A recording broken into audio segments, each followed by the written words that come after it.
महाराष्ट्राचा आवाज आपल्या हक्काचा।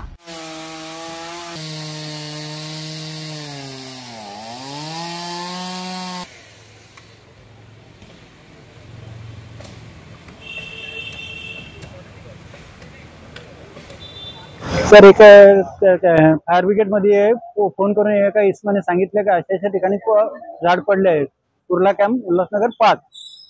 त्या फायर वॅन लगेच घटनास्थळी रवाना झाली। प्रत्यक्ष पाहणी केली असता झाड हे गाडीवरती पडलं होतं। तर त्या गाडीवरती आणि एमएससीपीची तार तिच्यावरती पडून पूर्ण कर्मचारी आल्यानंतर पूर्ण एमएससीपीचे कर्मचारी बोलावले आणि लाईन बंद घेतली आणि त्याच्यानंतर कार्य सुरू केले। कुठल्याही प्रकारची जीवित थोड्या प्रमाणात फक्त गाडीचं नुकसान झालेलं आहे। तुमच्या परिसरातील काही घडामोडी किंवा समस्या असतील तर आमच्या वृत्तवाहिनीला संपर्क करा आणि तसेच सतत अपडेट राहण्यासाठी आमच्या वृत्तवाहिनीला सबस्क्राइब करा आणि बेल आयकॉन दाबायला विसरू नका।